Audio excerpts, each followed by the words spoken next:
dalla Leatherman.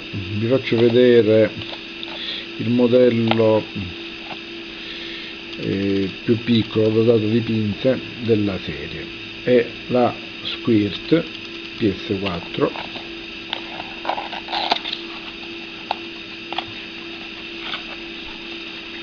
All'interno abbiamo anche un manuale per l'uso.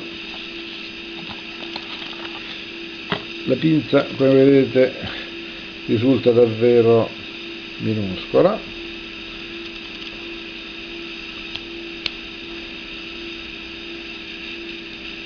è a molla la pinza.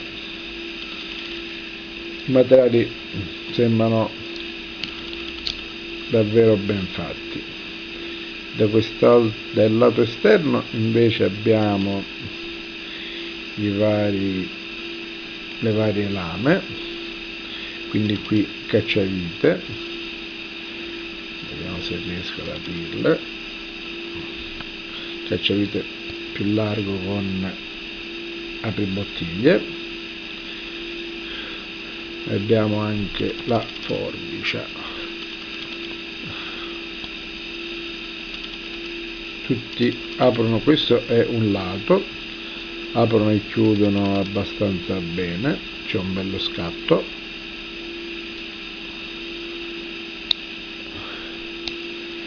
Dall'altro lato invece abbiamo un lama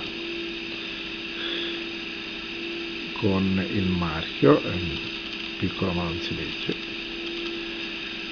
Poi oltre alla lama abbiamo anche una lima a doppio grana che può essere utilizzata pure come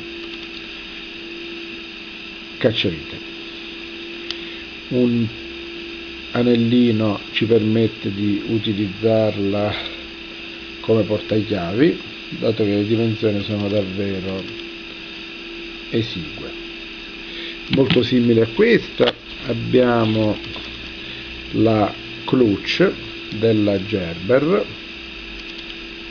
che può essere paragonata alla Leatherman,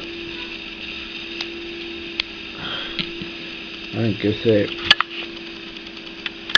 leggermente più grande. La clutch ha sempre la molla per la pinza, abbastanza bene come rifiniture, e abbiamo una lama, in questo caso più grossa di quella della Leatherman.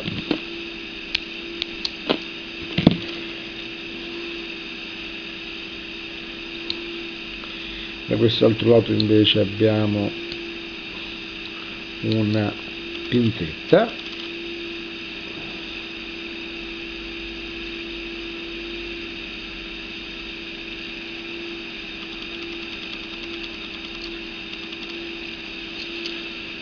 ed un cacciavite piccolo.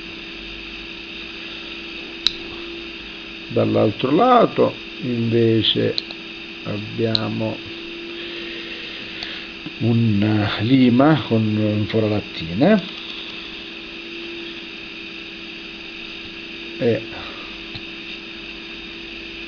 due cacciaviti, se riesco ad aprirli, uno con la punta diciamo a croce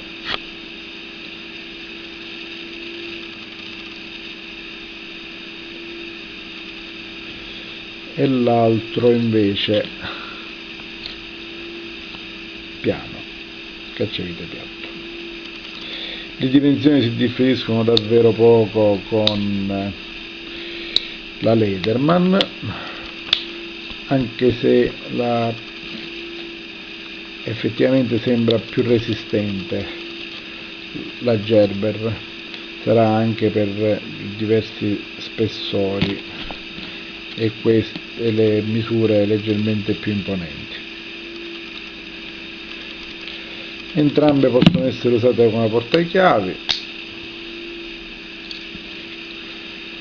Poi è una questione personale, se uno preferisce l'una o l'altra. Gerber Clutch e Lederman Squirt.